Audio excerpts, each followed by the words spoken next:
여러분 보시면서요. 구독과 좋아요 알림 꼭 부탁드리도록 하겠습니다. 자, 우선 첫 번째 이슈로 넘어가기 전에 일단 내일 말입니다. 오후 3시입니다. 이 이재명 후보에 대한 대법원 선고가 내려지는데 지금 재판부가요. 전격적으로 TV 중계를 허용을 했습니다. TV 중계를 허용을 했는데 조금 낌새가 이상해요. 네. 지난번에 이재명 그 선거법 그 항소심 그때는 TV 중계를 불허했잖아요. 네네. 근데 그때 무죄가 나왔죠. 무죄가 나왔죠. 근데 이번에는 TV 중계 허용했잖아요. 네. 네. 근데 지금 보통 대법원의 판결을 TV 중계하는 경우가 많지는 않죠. 드물죠. 네, 드뭅니다. 네. 굉장히 드문 상황이고 이게 지금 그냥 뭐 제가 그 휴민트를 통해서 좀 휴민트. 네, 저도 나름대로 법조계 인사다 보니 블랙들을 이용해서 휴민트를 통해서 어제 조금 야, 어떻게 되나 해서 이렇게 얘기를 해보니까 조희대 대법원장에 대한 뭐 방송에 소개하기는 어려운 에피소드가 있더라고요. 네. 근데 그 에피소드에 결국 방송 아니고 유튜브니까 소개돼요. 그렇다 하더라도 저도 이제 먹고 살아야 되니까 대법원장님은 보호를 좀 해야 되니까 네네. 이제 먹고 살아야 되니까 근데 에피소드가 있는데 그 에피소드의 결론은 결국 조희대 대법원장 아무의 눈치도 보지 않는다. 굉장히 그런 에피소드였습니다. 네. 아무 눈치도 보지 않는. 그래서 어찌 보면은 지금 선고일을 5월 1일에 잡은 것도 사실은 아무도 예상 못했거든요. 법조인들 사이에서도. 네. 아마 사법부를 아는 분들일수록 5월 1일에 선고일 잡을 거라고는 정말 예상 못했어요. 깜짝 놀랐다. 해도 뭐 5월 한 중하순 정도 뭐 이렇게 생각했고 그랬지 5월 1일 선고일은 아무도 얘기하지 못했고 않았고 지금 TV 생중계 허용도 이것도 뭔가 우리의 상식을 좀 벗어난 네네. 그 초식의 진행인데 제가 어제 이 법조계 좀 명망 있는 분에게 이제 얘기를 들은 바 깜짝 놀랄 얘기가 있더라고요. 조희대 대법원장과 관련돼서. 그래서 제가 듣고는 그런 일을 하셨냐. 그러니까 그렇다. 분들이 궁금증 하잖아요. 그런데 어쨌든 간에 그러니까 아무도 눈치를 안 보시는 분이다. 그렇다면 지금 이 흐름에서도 아무도 눈치를 안 보는 결과를 낼 수도 있는 거 아닌가 하는 거죠. 이제 저는 이게 정배로 놓고 보면 파기환송이 정배입니다. 그게 왜 정배냐면 파기환송을 하게 될 경우에 유죄 취지로 이제 가는 거긴 하지만 이게 대법원이 벌금 100만 원 이상인지 그 미만인지를 결정을 못 해줘요. 그렇죠. 그러면 파기환송이 돼서 고등법원으로 갔을 때 고등법원에서 피선거권 박탈형이 나올지 안 나올지가 애매한 상태로 만들어 놓고 대선을 치르게 할 수가 있습니다. 그러면 이제 이게 법원 입장에서 가장 합리적인 결정을 할 수 있는, 왜냐하면 파기 자판을 하던 상고 기각을 하던 둘 다 법원이 선거에 정치에 개입했다는 소리를 들을 거거든요. 한쪽 정치 세력으로부터. 네. 그래서 파기환송이 딱 정배인데 근데 어제 제가 그 일화를 듣고 나서 둘 중 하나를 할 수도 있겠다 네. 하는 생각이 좀 들었습니다. 이 생중계를 보니까 더 그렇습니다. 일단 저는 내일 무죄가 내려질 것 같습니다. 무죄요? 제 예측이 틀릴 겁니다. 저는 무죄가 내릴 겁니다. 자, 근데 지금 이제 그래서 이 법조계 제가 오늘 또 고위층들하고 좀 취재를 해보니까 일단 5월 1일 아까 이야기했던 5월 1일 날 날짜 잡은 게 굉장히 이례적이다. 세 차례에 걸친 보통 평일을 하면 이제 선고를 하게 돼 있는데, 근데 이 날짜가 보통 무죄면 다음 주에 해도 되는데 굳이 5월 1일 날 한 것은 뭔가 좀 시간을 주려고 하는 게 아닌가라는 느낌들. 민주당에. 그렇죠. 민주당에 뭔가 내부적으로 수습할 수 있는 시간을 주려고 하는 게 아닌가. 둘째, 일단 TV 중계를 하는 걸 보면 뭔가 설명할 게 좀 있는 것 같다. 그냥 상고 기각이면 이유 없다 딱 한마디만 하면 끝이거든요. 그렇죠. 더 이상 뭐 할 필요가 없습니다. 근데 뭔가 설명을 좀 해야 될 것 같다라는 그런 것도 있는 것 같고, 그리고 조희대 대법원장이 이제 곧 이제 은퇴를 하십니다. 그러니까 아마 본인이 법조인으로서 마지막 어떤 중요한 판결인데 네. 본인의 소신대로 일단 판결을 하려고 하는 게 아니냐. 이게 이제 긍정 회로를 돌리는 어떤 의미고요. 네. 그다음에 이제 아니다라는 쪽에 돌려보면 민주당이 그렇게 뭐 별로 그렇게 긴장하는 것 같지가 않다. 자, 이재명도 뭐 별로 그렇게 긴장하는 것 같지가 않다. 얼마 전 박지원이 내가 알아봤는데 무죄더라. 라는 이야기라든지 뭐 이런 걸로 따져보면 또 한편으로는 그러니까 대선 전에 그냥 대법원이 빨리 면죄부를 주고 싶은 것 같다. 그냥 치르게 이런 의미에서 또 있는 것 같고 하여튼 이쪽과 저쪽의 다른들의 논리적인 어떤 이야기가 다 좀 설득력이 있어요. 그러니까요. 어제 제가 받은 정보는 뭐 대형 로펌에서 그런 정보를 수집해가지고 정리한 글이던데, 예, 상고 기각이 유력하다. 네. 상고 기각이. 왜냐하면 가급적 예, 이런 그 정치의 사법화, 그 다음에 법원이 그 정치의 사법화에 막 휩쓸려서 외풍이 흔들리는 모습을 보여주면 안 된다. 네네. 그래서 그게 조희대 대법원장이 거기에 대해서 아주 강렬한 문제의식을 갖고 있는데 이렇게 애매하게 그 판결을 안 내리고 대선을 맞이하게 되면은 그 84조 해석 문제 갖고 찝찝하게 계속 남아있고 뭐 하니까 그 전에 확실한 결론을 내서 이제 정치권 니들이 알아서 하지 제발 뭐 우리한테 뭐 이런 거 자꾸만 던지고 뭐 하면 안 된다. 차단을 시키기 위해서 뭐 해야 되는데 그래서 뭐 상고 기각. 근데 오늘은 그 같은 데인데 또 이 유죄 취지의 파기환송이 될 것 같다. 하루 사이에 또 뭐가 좀 바뀌는 모양이에요. 자, 그러니까요. 여러분들 우리가 예측하지 말고 그냥 네. 지켜보시죠. 그렇죠. 뭐 이제 우리가 거기에 변수에 외부 변수에 의존하면 안 됩니다. 우리 힘으로 그렇죠. 어떻게 하는지 모든 걸 개척하게 뚫고 왔잖아요. 여러분 생각해 보십시오. 지금 이 불가능할 것 같은 지금 싸움들을 지금 벌써 몇 번이나 우리가 뚫고 올라왔습니까? 이 소위 도장 깨기라고 그러잖아요. 네. 하나씩 깨 나가는 겁니다.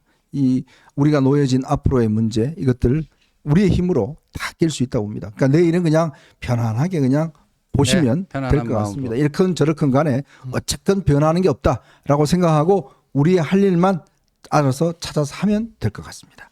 자, 제가 이제 오늘 이 토론 이야기 좀 해보도록 하겠습니다.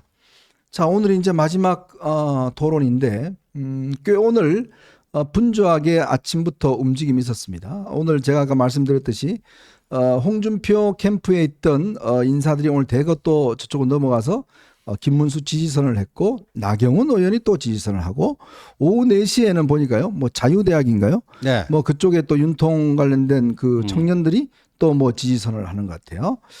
자, 뭐 전 잘 된 거로 봅니다. 네. 결국은 왜 나경원을 선택하지 않았을까요? 결국 그 나경원이 가지고 있는 이미지, 김문수가 가지고 있는 이미지. 그러니까 그쪽에 똘똘똘똘 뭉쳐지지만 오히려 이게 확장성보다는 네. 그냥 자기들끼리의 어떤 틈을 강화시켜주는 그런 의미에서의 어떤 거기 때문에 제가 볼 때는 큰 파장과 어떤 이 힘의 결집 일어나기가 어렵다. 그렇죠. 저게 이제 덧셈 정치 공식이 작동하려면요 선거판에서 외연이 확장돼야 됩니다. 외연이 단순히 뭐 김문수 플러스 나경원 하니까 뭐 1 더하기 1은 2다 이런 게 아니고요. 나경원이 저기 가세하면서 기존의 김문수의 득표력에 플러스 알파 효과를 내줘야 되거든요. 네.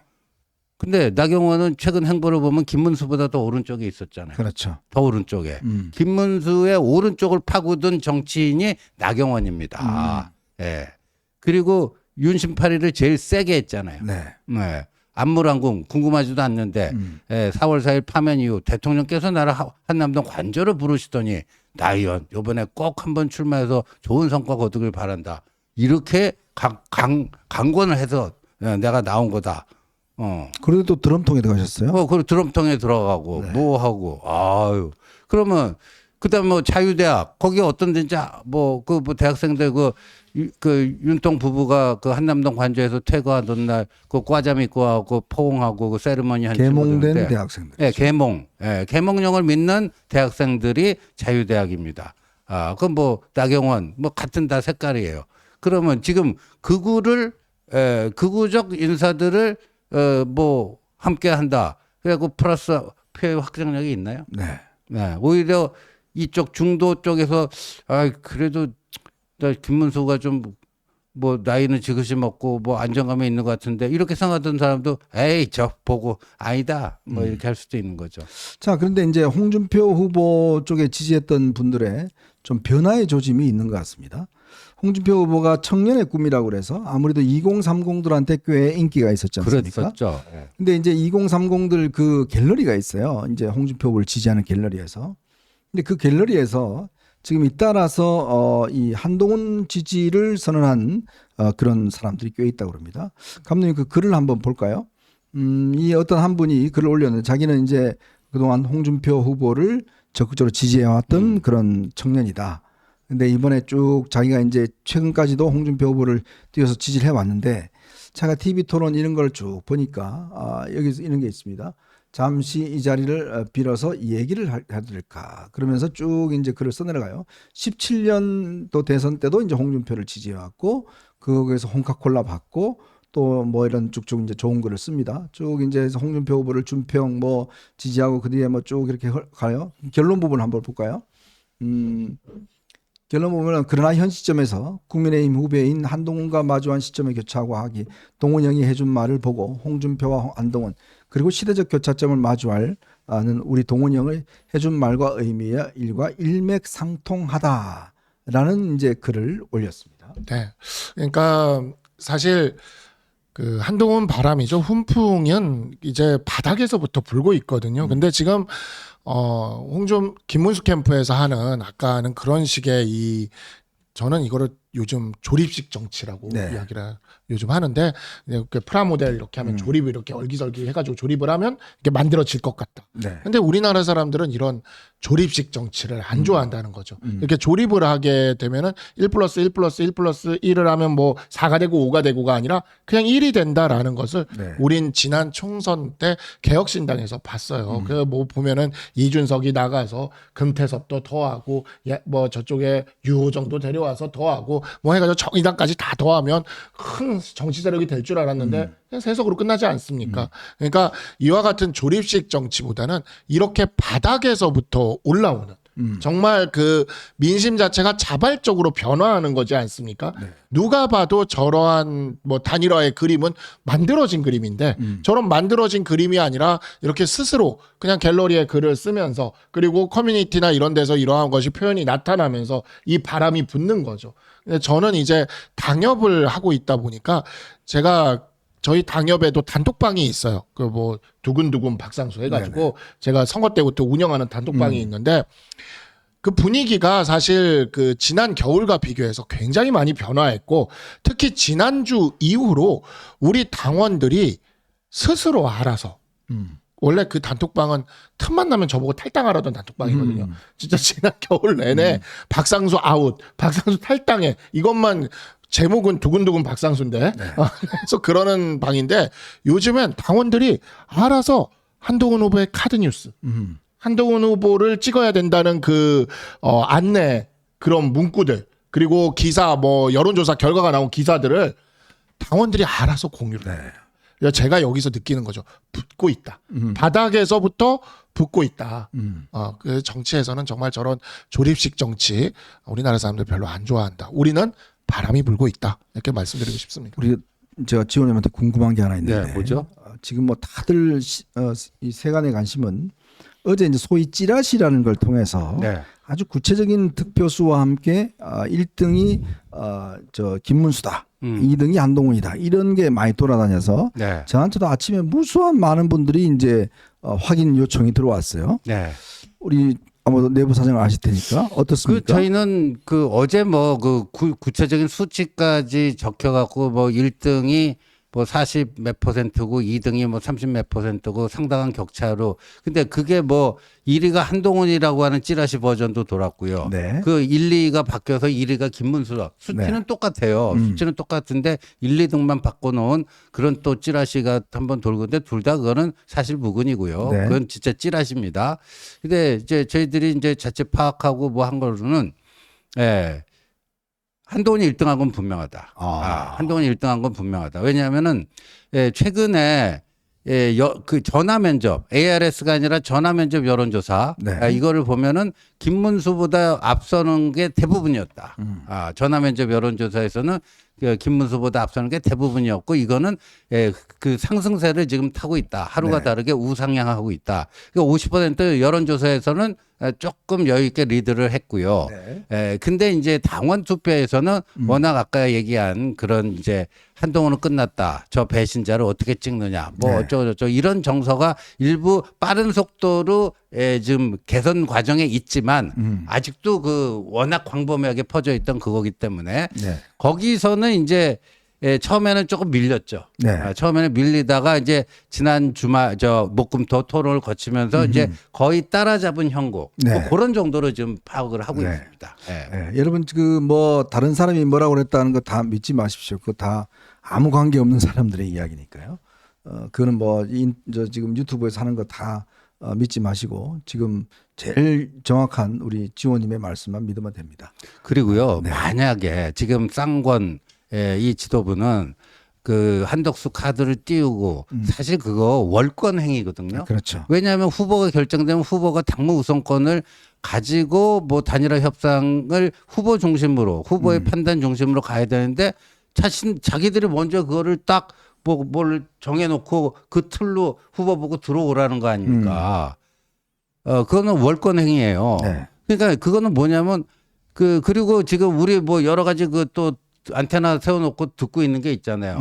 그 당 지도부가 사석에서 무슨 얘기를 특정 후보에 대해서 어떤 그 감정을 드러내고 있는지 다 파악이 된단 말이에요. 근데 어제 그 결과가 김문수 후보가 1등한 게 맞다면요. 어떻게든지 흘렸어요. 수치까지 뭐 해갖고 어떻게든지 흘렸어요. 네. 여러분 보십시오. 지금 이 경선 결과가 정확한 수치가 이 리크라고 그러죠. 이게 유통이 안 되지 않습니까? 그 이유가 왜 그렇겠습니까? 이 당 지도부라는 사람이 다 누군지 여러분 다 아시죠. 제가 이 사람들이 무슨 말을 했는지 다 압니다. 사석에서. 왜 이번에 경선룰을 그렇게 정했는지 다 그 솔직한 심정들을 다 알고 있어요. 자, 그러면 이 사람들이 김문수 후보가 1등 했으면 가만히 있었을까요? 흘려줍니다. 그럼요. 근데 한동훈 후보가 1등을 했기 때문에 안 흘리는 거예요. 절대 유출 안 시킵니다. 이제 그게 다른 점입니다. 자, 어쨌거나 그거는 뭐 지나간 이야기고 이제 오늘의 토론이 중요한데 우리 박 변호사 보시기에 오늘의 이 한동훈 후보 지난번에 김문수 후보 한번 붙었지 않습니까? 네, 맞습니다. 그때 이제 사실은 전과 문제를 이야기를 해서 이제 그 본인이 오늘 공식적으로 사과하기도 했습니다. 네. 오늘은 어떻게 대응해야 될까요? 그래서 이제 오늘은 정말 정책을 두고 제대로 대응을 하는 네. 이러한 것이 좀 필요한 것 같고 사실 뭐 정가 문제에 대해서 이야기를 했다고는 하지만 김문수 후보 역시 지난 두 번의 토론에서 눈에 넣어도 아프지 않을 메가폴리스 이야기만 하셨어요. 네, 그래서 정말 그냥 눈에 넣어도 아프지 않을 메가폴리스. 아, 말되네. 이 말씀만 하셨고 네. 아마 오늘은 저는 김문수 후보가 이렇게 이야기할 것 같습니다. 한덕수와 단일화. 한덕수와 단일화. 이 얘기만 또 해서 아마 눈에 넣어도 아프지 않을 한덕수와 단일화를 하는 메가폴리스 뭐 이렇게 되지 않을까 그런 그 생각이 될 것 같은데 지금 그 한덕수와 단일화 이야기를 우리가 우리 당의 경선에서 이야기를 하는 거는 별로 바람직하지 않다라고 생각을 하고요. 진짜 이제 정책들이 좀 가지고 이야기를 해야 되지 않겠습니까?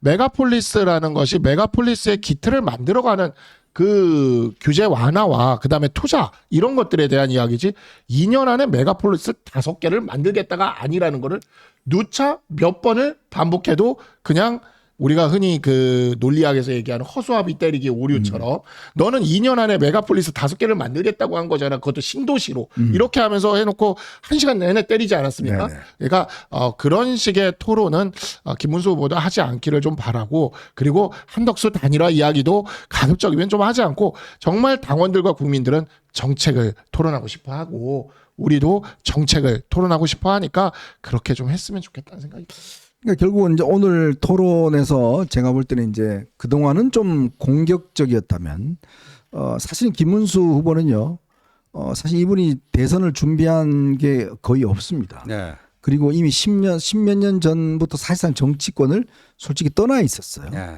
그리고 뭐 거의 자유통일당이라든지 이분이 아마 당명만 바꾼 것만 한 뭐 10번 가까이 되더라고요. 그러니까 이미 대구 수성구 선거 패배 이후에 거의 26%포인트로 패배하면서 거의 충격을 받았고 그 이후에도 계속 패배만 해왔고 아웃사이더로만 돌았기 때문에 이 실질적인 어떤 흐름 이런 거는 잘 사실은 몰라요. 자, 그러니까 결국은 지금 본인의 지금 이미지가 된 게 좀 전에도 우리가 사진을 봤지만 다들 뭐라고 그러냐면 김문수가 앞에 있지만 사실은 김문수는 경선 대행이다 이런 이야기를 듣는다면서요? 네, 지금 그게 돌아요. 감독님 지금 올린 거 좀 보여주세요. 한덕수 대통령 대행의 경선 대행 김문수. 예, 경선 대행을 한다. 그러니까 지금 김문수 캠프에는요, 세 파가 있답니다. 세파. 예, 찍먹파, 부먹파 이런 게 아니고요. 네. 세 파가 있는데 하나는 순수 김문수파. 네. 김문수가 돼야 된다. 두 번째는 김문수를 불쏘시개 삼아 한덕수가 돼야 된다. 그러니까 이게 한덕수파예요. 네. 근데 세 번째는 뭔지 아십니까?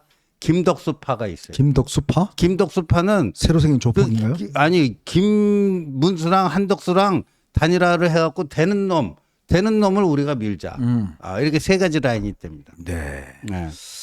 그러니까 이게 결국은 다 자기의 어떤 이해관계를 숨기고 들어와서 그러니까 김문수 후보에 대한 충성도가 없어요.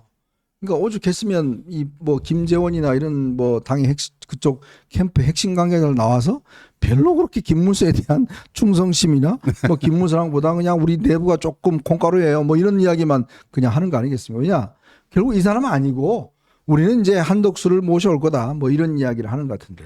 근데 당장 이제 사실 오늘 저는 토론에서 보면 지난번에 이어서 오늘 토론 같은 경우는 아마 한동훈 후보는 이제 조금 좀 포용적인 입장들 그렇죠. 뭐 이런 네. 걸로 이제 가져가면 이 김문수 후보의 좀 파닥이 좀 보이지 않을까라는 느낌도 드는데. 그러니까 우리 뭐 한동훈 후보는 포용적인 입장으로 분명히 갈 겁니다. 갈 건데 이제 한덕수 후보는 한덕수 후보래요. 죄송합니다. 김문수 후보입니다. 또 제가 지금 자꾸 머리가 이게 헷갈려요. 본체가 계속 생각이 나서 코끼리를 생각하지 마. 그러니까 계속 한덕수를 생각하지 마. 그렇죠. 그래서 김문수 후보는 계속 한덕수 후보 이야기를 오늘 할 거라고 우리는 좀 예상하고 있어요. 네. 왜 그러냐면 어제 채널 A에서 되게 재밌는 방송이 하나 있었습니다. 우리 쪽에서는 김용우 전 의원이 네. 나왔고 그 다음에 이제 김문수 캠프에서는 장동혁 의원이 나왔어요. 어제 그 방송이 있었습니다. 어제 그 방송을 보신 분들은 아실 거예요. 근데 굉장히 그 방송이 재밌었던 게 장동혁 의원이 김문수 캠프 대상으로 나왔거든요. 한덕수 얘기만 해요. 정말 진짜 아니 제가 방송을 보는데 너무 웃긴 거예요. 방송을 보는데 분명히 김문수 캠프에서 나왔어요. 근데 한덕수 얘기만 하는 거야. 그냥. 근데 장동혁은 한덕수파죠. 네, 그러니까요. 그냥 한덕수 얘기만 하시더라고요. 물론 우리 김영우 전 의원은 한동훈 후보 얘기를 합니다. 네. 근데 장동혁 의원은 그냥 한덕수 얘기만 하더라고요.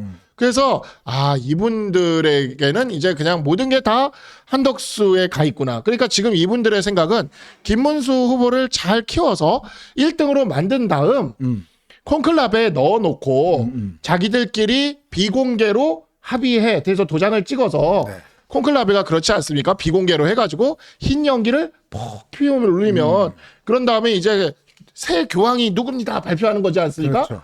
우리의 후보는 한덕수입니다라고 하려는 거예요.